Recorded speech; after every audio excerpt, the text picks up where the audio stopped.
A gente continua falando de saúde e hoje a gente vai falar, de certa forma, de alimentação. Nosso tema de hoje é a relação do intestino com as desordens estéticas. A gente já teve aqui alguns dias conversando com a professora Juliana Severo sobre as desordens estéticas, sobre quais eram essas desordens estéticas, como que os nutricionistas trabalham isso nos seus consultórios, com seus pacientes, como que profissionais de outras áreas podem trabalhar todos os conhecimentos adquiridos e nas nossas pós-graduações, por exemplo, em relação às desordens estéticas. Hoje, a gente conversa novamente com ela, a professora Juliana Severo, que é nutricionista formada pela UFP, mestre em alimentos e nutrição pela Universidade Federal também, e que está aí no seu doutorado, terminando o seu doutorado em alimentos e nutrição pela Universidade Federal do Piauí. Ela que está sempre aqui com a gente, ministrando módulos nas nossas pós-graduações, e a pessoa que vai conversar com a gente hoje sobre essa relação do intestino com as desordens estéticas. A gente conversou inclusive nos bastidores. Professora, seja muito bem-vinda e vamos falar sobre esse assunto, porque assim, um corpo saudável, ele tem uma beleza especial. É uma pele macia, cabelos brilhantes, as unhas fortes, refletem as escolhas alimentares corretas, não é isso? A estética mostra que a gente está fazendo certo. E a frase, você é o que você come, nunca fez tanto sentido. Ela é muito verdadeira, porque o nosso corpo reflete as nossas opções à mesa. E embora a maioria das pessoas saiba disso, pouca gente percebe os erros que cometem no nosso dia a dia. Professora Juliana, seja bem-vinda mais uma vez. Falei certo? Muita gente não sabe os erros que comete no dia a dia, a gente ingere alimentos, a gente come muitas vezes de forma errada. É uma parcela grande da população? Seja bem-vinda. Muito obrigada. Com certeza. Então, a gente sabe que tudo começa pelo intestino. E quando a gente fala de estética, quando a gente fala de pele, cabelo, não é diferente. Porque a nossa alimentação, o local que vai absorver, processar todo esses alimentos que nós ingerimos é o nosso intestino. E se ele não estiver bem cuidado, nada mais está. Então, ele que vai influenciar. Inclusive, a gente tem muitos dados, né, de que o nosso intestino funciona até como um segundo cérebro.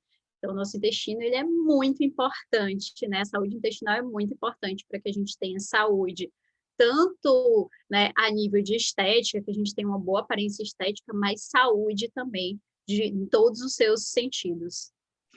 Isso é até uma informação um tanto quanto inusitada, professora, para quem não é da sua área. Por exemplo, né, você está aqui falando para a gente assim, que, olha, a função do intestino é sim importante para a estética. Acredito que em boa parte das pessoas não tinha esse entendimento, não sabe por quê, né, não sabia que isso acontecia, porque, como você está falando, existe sim uma relação, né, da saúde intestinal com as desordens estéticas. E você, inclusive, falou um pouco dessas desordens estéticas em outros momentos aqui. Por exemplo, explica para a gente uma desordem estética. Por exemplo, a acne estaria relacionada, o surgimento, o aparecimento da acne estaria também relacionada, seria ela uma dessas desordens estéticas relacionadas à questão da saúde intestinal? Sim, tem tudo a ver. De forma surpreendente, né, a acne tem muito a ver com a questão da saúde intestinal.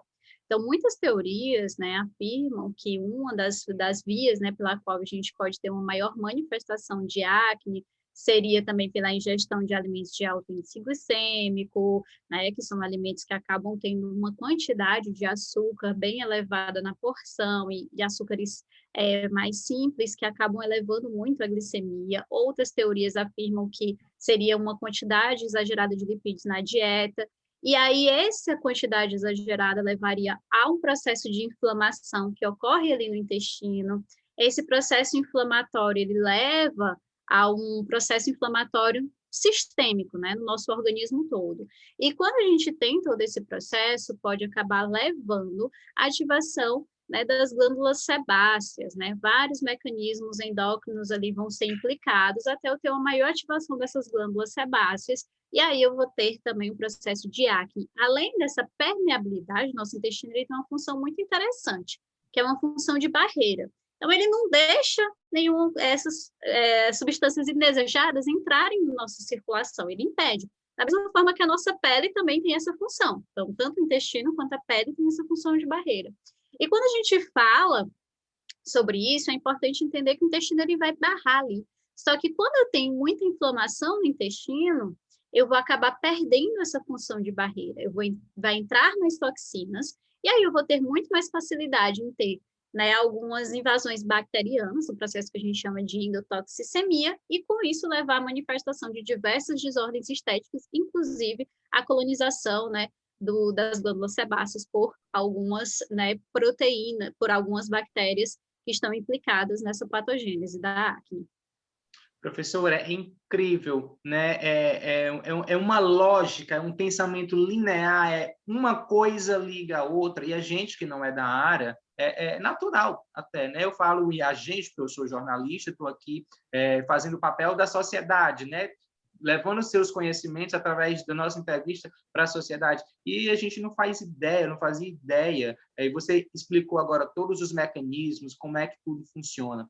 Explica para a gente como que a gente, aqui na nossa casa, seja na nossa vida corrida, seja em casa, né? Nesses tempos de pandemia, as pessoas estão mais vendo a questão do home office, todo mundo em casa, como que a gente poderia melhorar a nossa própria saúde intestinal? Coisa que às vezes a gente nem sabe, né, que está passando e que precisa melhorar a saúde intestinal, mas como que a gente pode melhorar?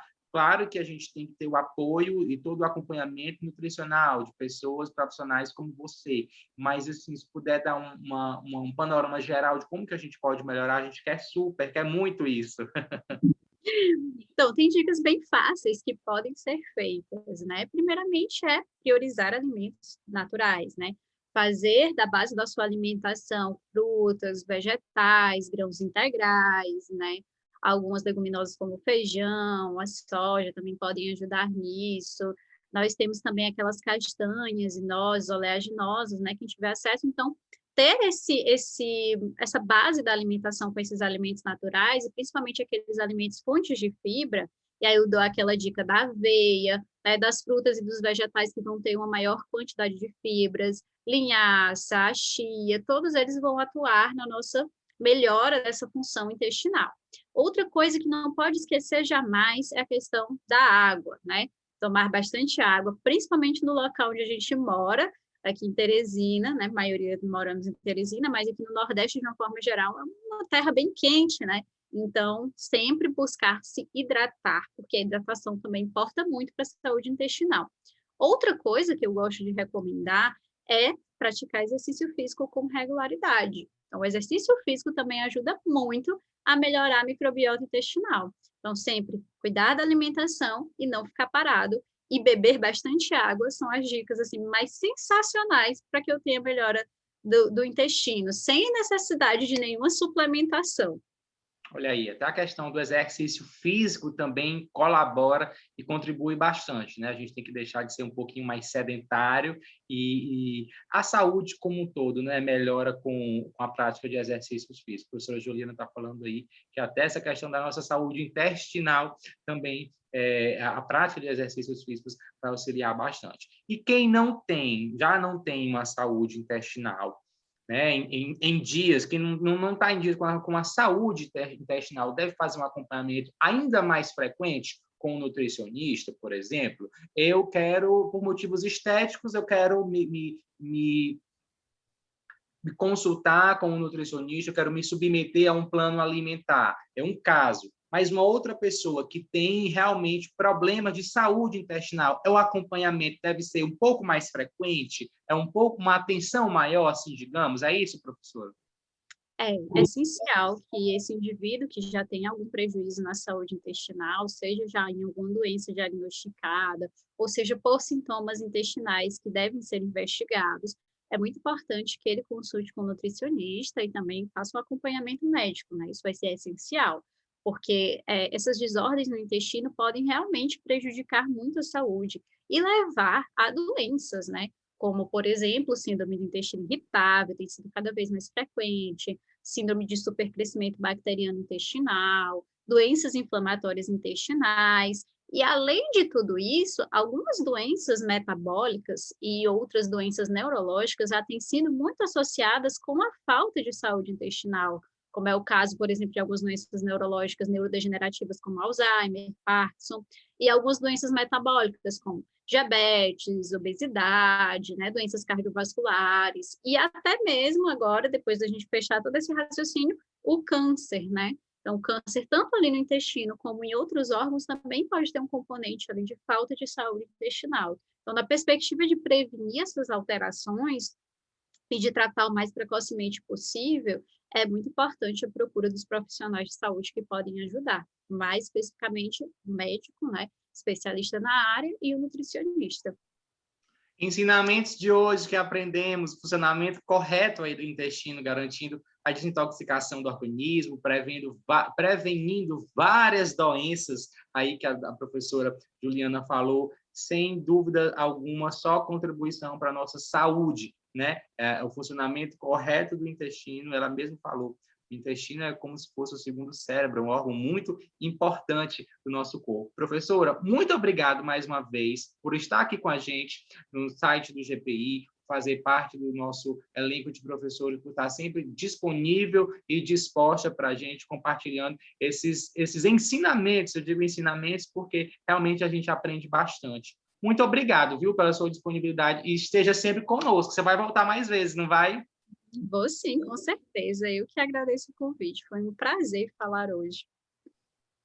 Obrigado, professora. Tchau, tchau. Tchau, tchau.